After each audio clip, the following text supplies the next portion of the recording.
بسم الله الرحمن الرحيم ياسين والقرآن الحكيم إنك لمن المرسلين على صراط مستقيم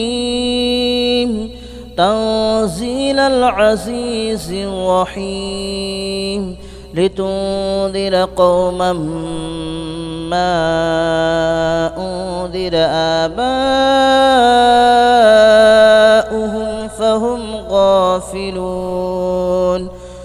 لقد حق القول على أكثرهم فهم لا يؤمنون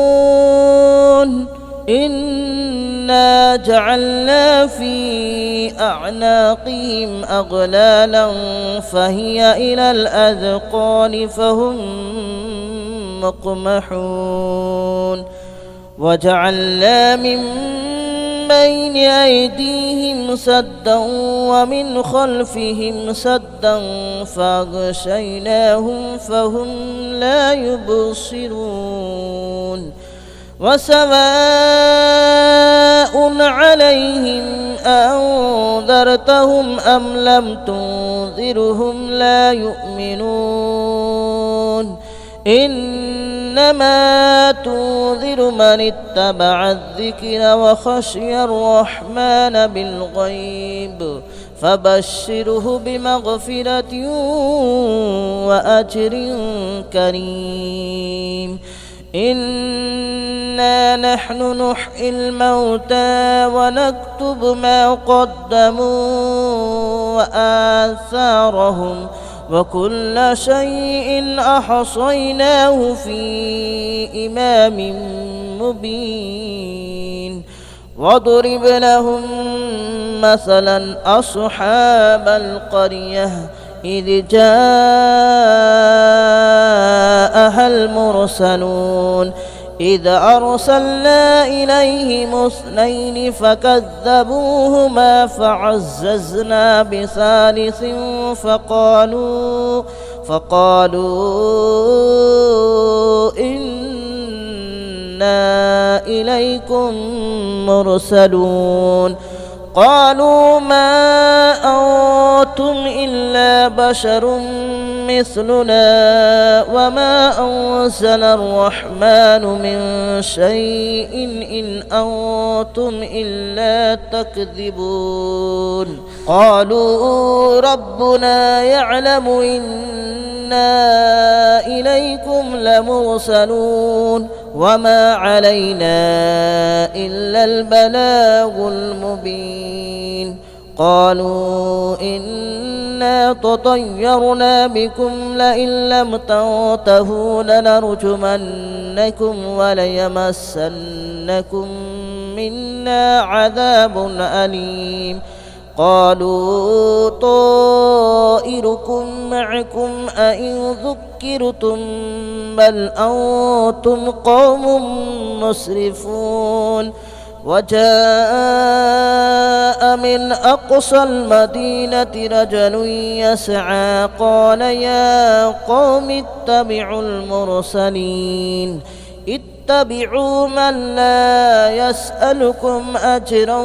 وهم مهتدون وما لي لا أعبد الذي فطرني وإليه ترجعون أأتخذ من دونه آلهة إن يردني الرحمن بضر لا تغن عني شفاءتهم شيئا ولا ينقذون إني إذا لفي ضلال مبين إني آمنت بربكم فاسمعون قيل ادخل الجنة قال يا ليت قومي يعلمون بما غفر لي ربي وجعلني من المكرمين وما أنزلنا على قومه من بعده من جود من السماء وما كنا منزلين إن كانت إلا صيحة واحدة فإذا هم خامدون يا حسرة على العباد ما يأتيهم من رسول إلا كانوا به يستهزئون ألم يروا كم أهلكنا قبلهم من القرون أنهم إليهم لا يرجعون وإن كل لما جميع لدينا محضرون وآية لهم الأرض الميتة أحييناها وأخرجنا منها حبا فمنه يأكلون وجعلنا فيها جنات من نخيل وأعناب وفجرنا فيها من العيون ليأكلوا من ثمره وما عملته أيديهم أفلا يشكرون سبحان الذي خلق الأزواج كلها مما تنبت الأرض ومن أنفسهم ومما لا يعلمون وآية لهم الليل نسلخ منه النهار فإذا هم مظلمون والشمس تجري لمستقر لها ذلك تقدير العزيز العليم والقمر قدرناه منازل حتى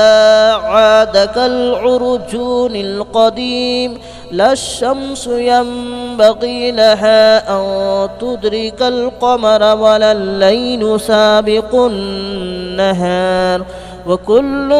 في فلك يسبحون وآية لهم ألا حملنا ذريتهم في الفلك المشحون وخلقنا لهم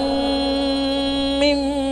مثله ما يركبون وإن نشأ نغرقهم فلا صريخ لهم ولا هم ينقذون إلا رحمة منا ومتاعا إلى حين وإذا قيل لهم اتقوا ما بين أيديكم وما خلفكم لعلكم ترحمون وما تأتيهم من آية من آيات ربهم إلا كانوا عنها معرضين وإذا قيل لهم أنفقوا مما رزقكم الله قال الذين كفروا للذين آمنوا أنطعم من لو يشاء الله أطعمه إن أنتم إلا في ضلال مبين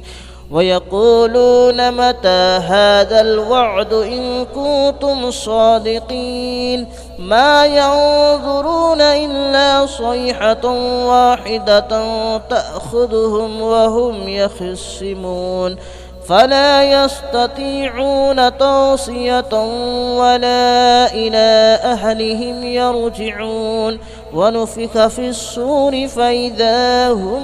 من الأجداث إلى ربهم ينسلون قالوا يا ويلنا من بعثنا من مرقدنا هذا ما وعد الرحمن وصدق المرسلون إن كانت إلا صيحة واحدة فإذا هم جميع لدينا محضرون فاليوم لا تظلم نفس شيئا ولا تجزون إلا ما كنتم تعملون إن أصحاب الجنة اليوم في شغل فاكهون هم وأزواجهم في ظلال على الأرائك متكئون لهم فيها فاكهة ولهم ما يدعون سلام قولا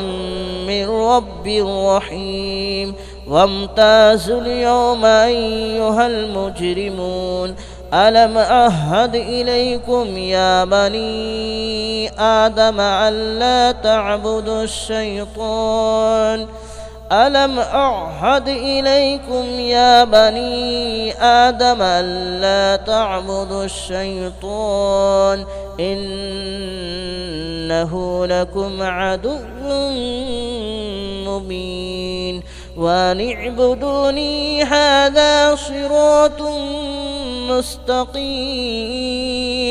ولقد أضل منكم جبلا كثيرا أفلم تكونوا تعقلون هذه جهنم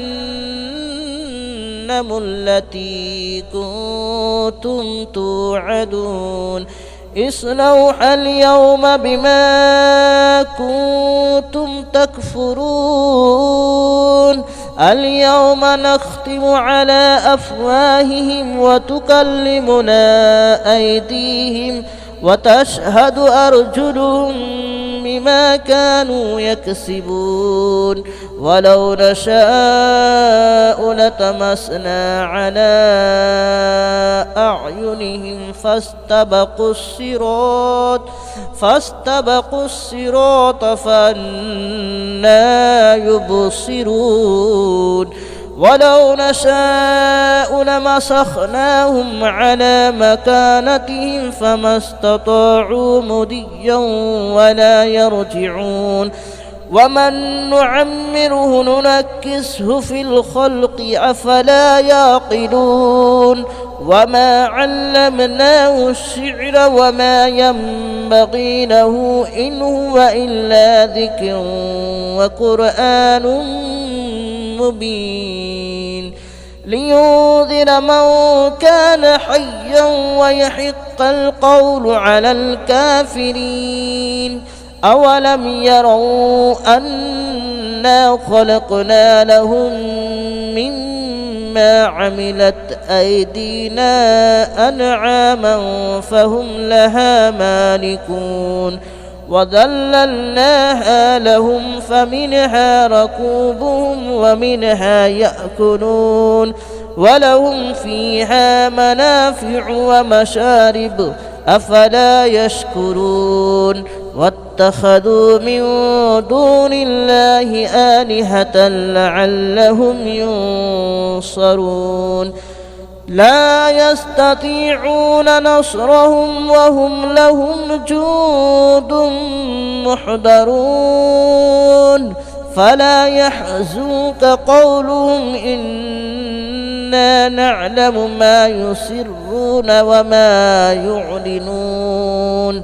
أولم ير الإنسان أنا خلقناه من نطفة فإذا هو خصيم مبين وضرب لنا مثلا ونسي خلقه قال من يحيي العظام وهي رميم قل يحييها الذي أنشأها أول مرة وهو بكل خلق عليم الذي جعل لكم من الشجر الأخضر نارا فإذا أنتم منه توقدون أوليس الذي خلق السماوات والأرض بقادر على أن يخلق مثلهم بلى وهو الخلاق العليم إنما أمره إذا أراد شيئا أن يقول له كن فيكون فسبحان الذي بيده ملكوت كل شيء وإليه ترجعون. بسم الله الرحمن الرحيم. الرحمن علم القرآن خلق الإنسان علمه البيان. الشمس والقمر بحسبان والنجم والشجر يسجدان. والسماء رفعها ووضع الميزان ألا تطغوا في الميزان وأقيموا الوزن بالقسط ولا تخسروا الميزان. والأرض وضعها للأنام فيها فاكهة والنخل ذات الأكمام والحب ذو العصف والريحان. فبأي آلاء ربكما تكذبان. خلق الإنسان من صلصال كالفخار وخلق الجان من مارج من نار.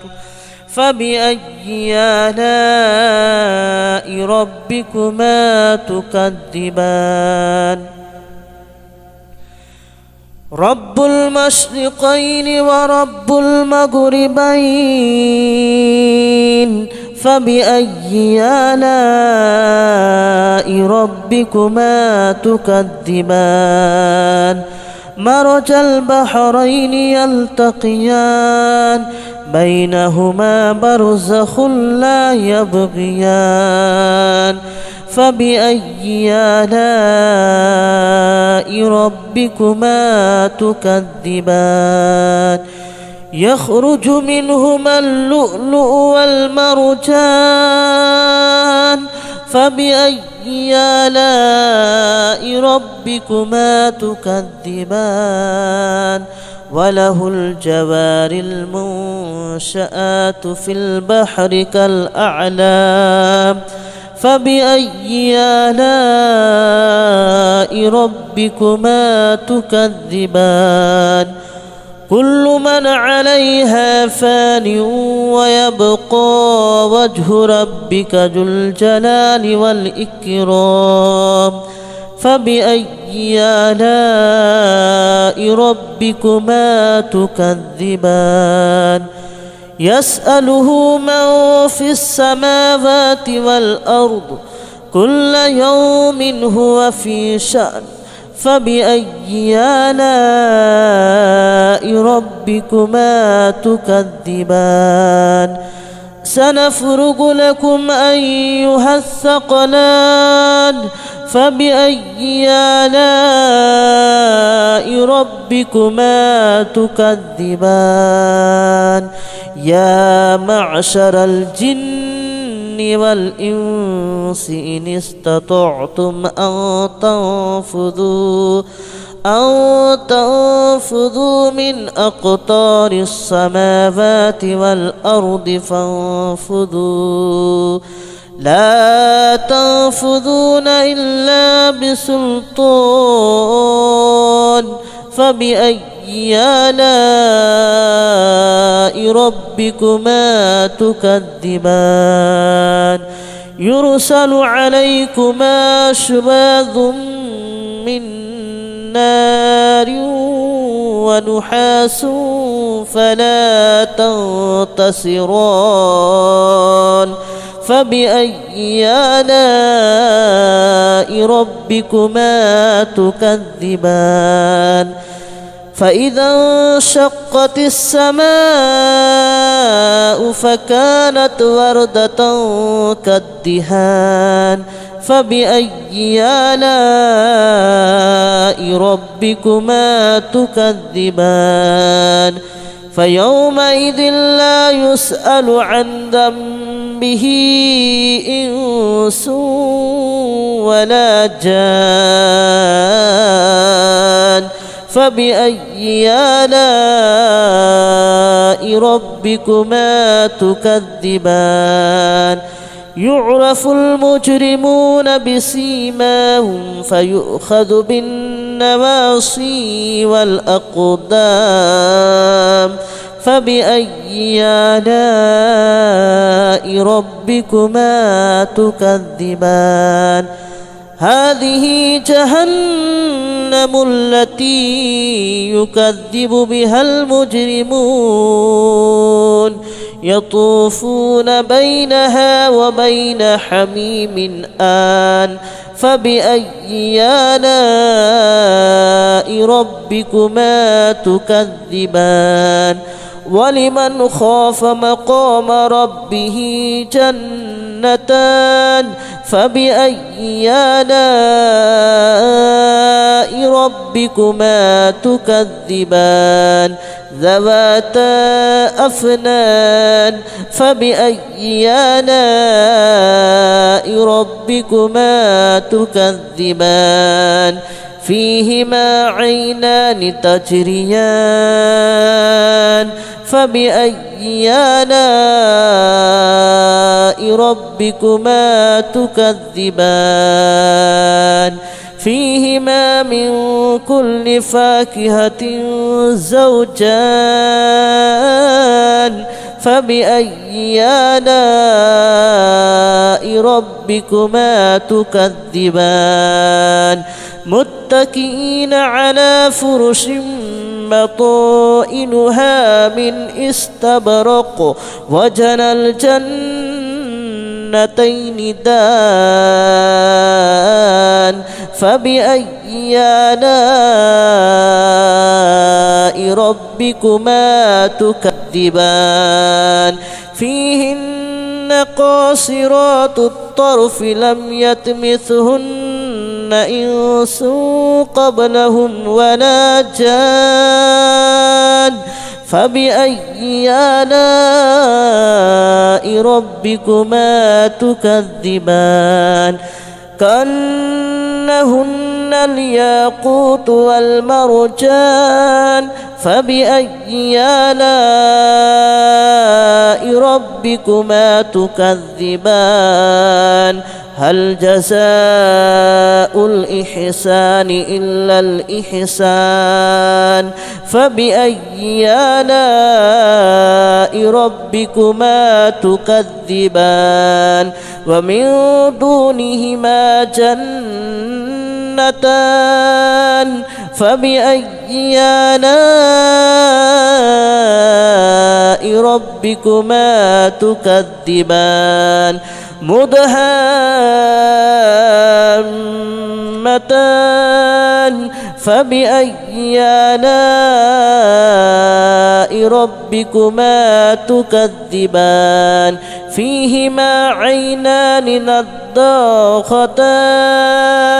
فبأي آلاء ربكما تكذبان فيهما فاكهة ونخل ورمان فبأي آلاء ربكما تكذبان فيهن خيرات حسان فبأي آلاء ربكما تكذبان حور مقصورات في الخيام فبأي آلاء ربكما تكذبان لم يطمثهن إنس قبلهم ولا جان فبأي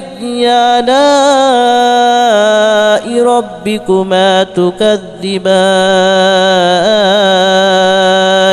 متكئين على رفرف خضر وأبقري حسان فبأي آلاء ربكما تكذبان تبارك اسم ربك ذي الجلال والإكرام بسم الله الرحمن الرحيم إذا وقعت الواقعة ليس لوقعتها كاذبة خافضة رافعة إذا رجت الأرض رجا وبست الجبال بسا فكانت هباء منبثا وكنتم أزواجا ثلاثة فأصحاب الميمنة ما أصحاب الميمنة وأصحاب المشأمة ما أصحاب المشأمة والسابقون السابقون أولئك المقربون في جنات النعيم ثلة من الأولين وقليل من الآخرين على سرر موضونة متكئين عليها متقابلين يطوف عليهم ولدان مخلدون بأكواب وأباريق وكأس من معين لا يصدعون عنها ولا ينزفون وفاكهة مما يتخيرون ولحم طير مما يشتهون وحور عين كأمثال اللؤلؤ المكنون جزاء بما كانوا يعملون لا يسمعون فيها لغوا ولا تأثيما إلا قليلا سلاما سلاما وأصحاب اليمين ما أصحاب اليمين في سدر مخدود وطلح منضود وظل ممدود وماء مسكوب وفاكهة كثيرة لا مقطوعة ولا ممنوعة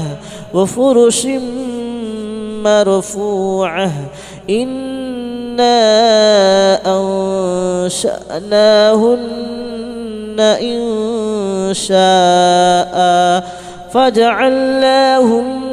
أبكارا عربا أترابا لأصحاب اليمين ثلة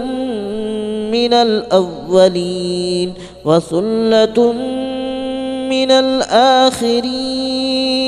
وأصحاب الشمال ما أصحاب الشمال في سموم وحميم وظل من يحموم لا بارد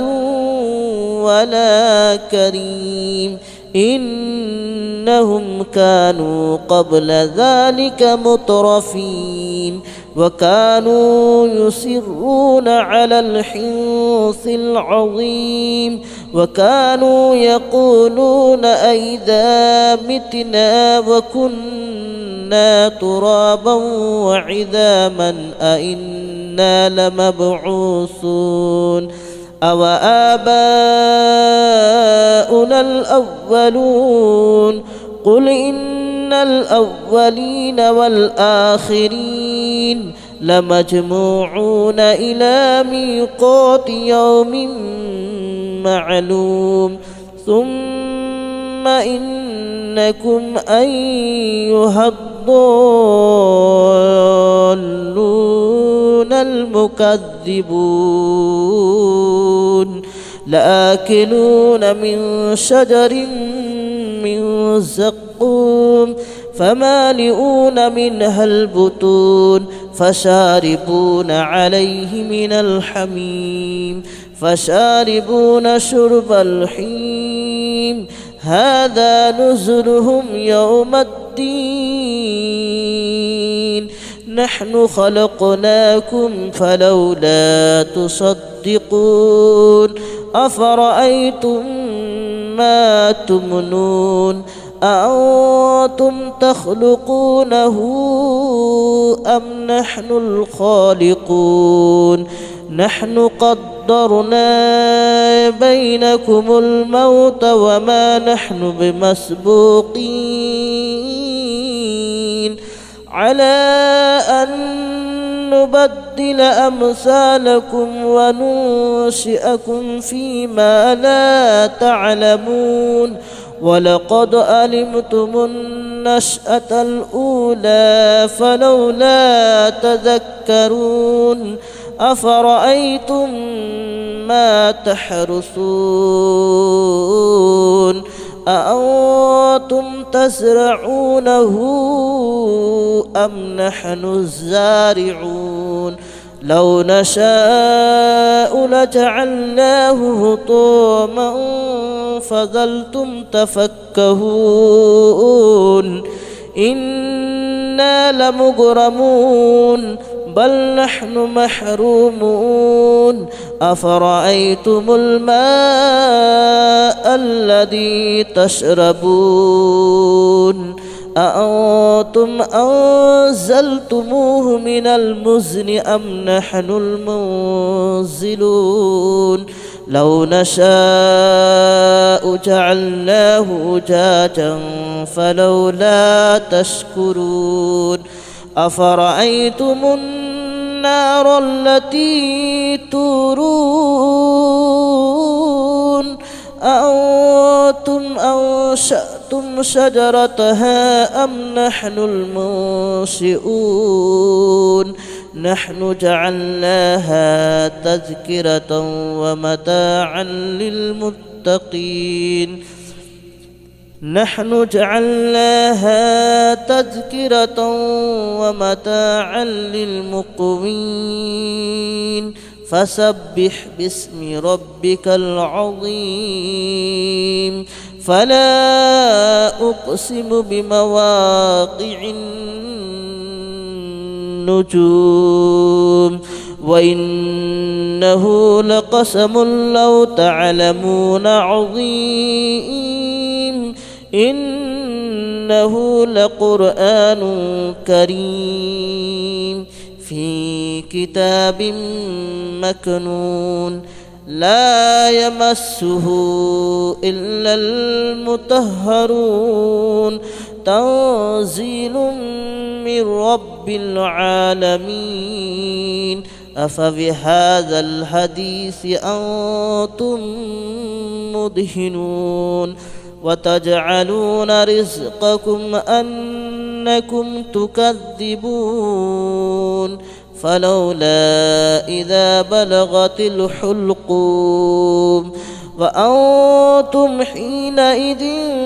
تنظرون ونحن أقرب إليه منكم ولكن لا تبصرون فلولا إن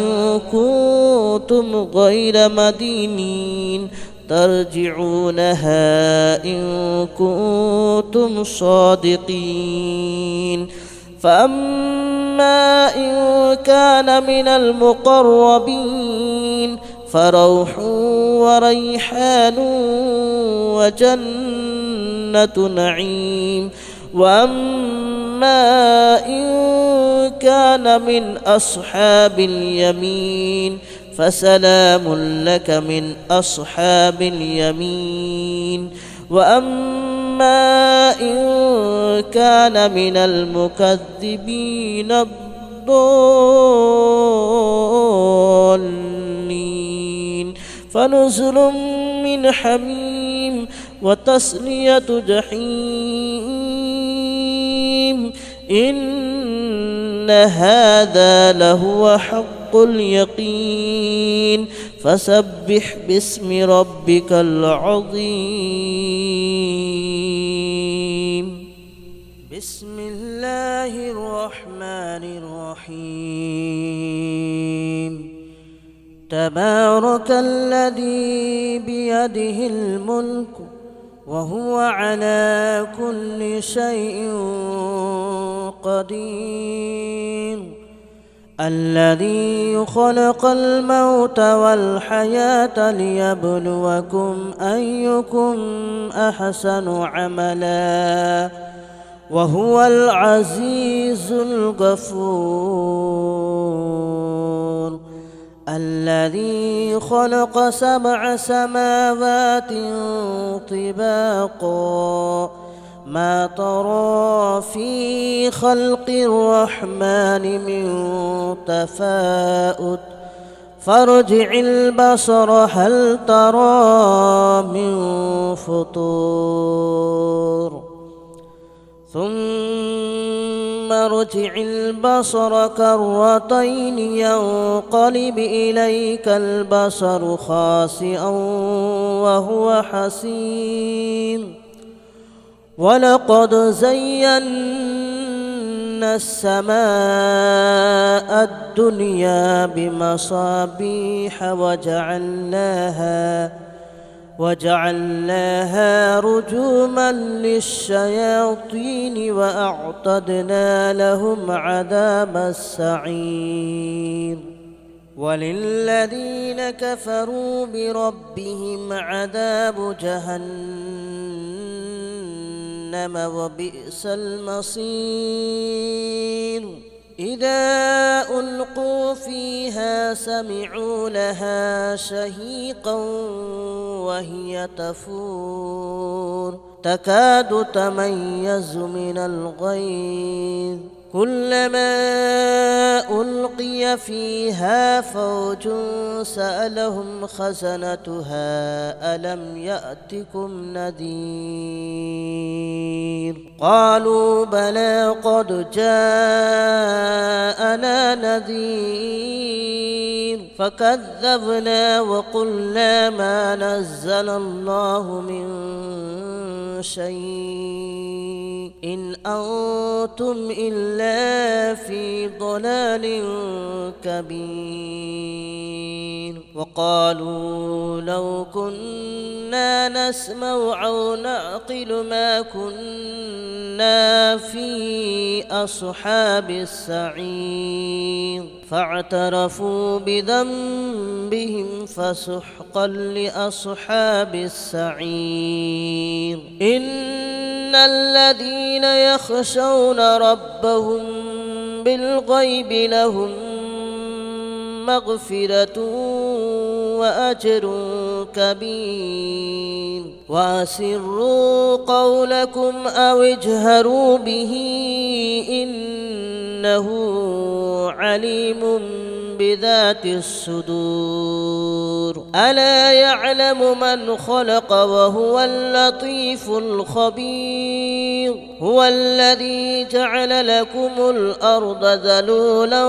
فامشوا في مناكبها وكلوا من رزقه وإليه النشور أأمنتم من في السماء أن يخسف بكم الأرض فإذا هي تمور أم أمنتم من في السماء أن يرسل عليكم حاسبا فستعلمون كيف نذير ولقد كذب الذين من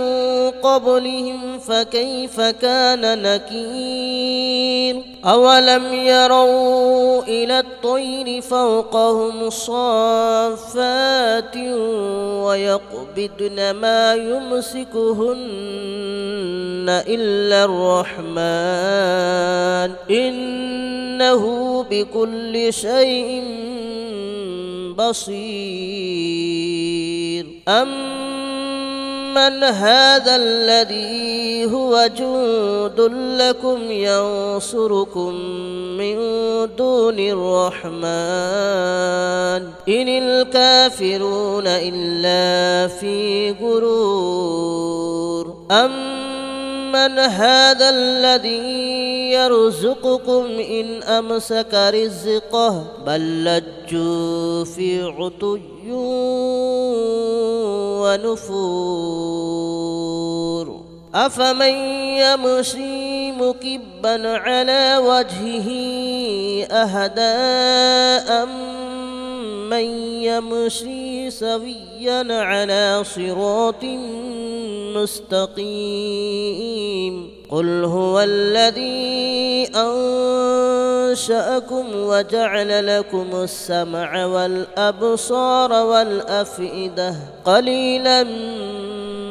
ما تشكرون قل هو الذي ذرأكم في الأرض وإليه تحشرون ويقولون متى هذا الوعد إن كنتم صادقين قل إنما العلم عند الله وإنما أنا نذير مبين فلما رأوه زلفة سيئت وجوه الذين كفروا وقيل هذا الذي كنتم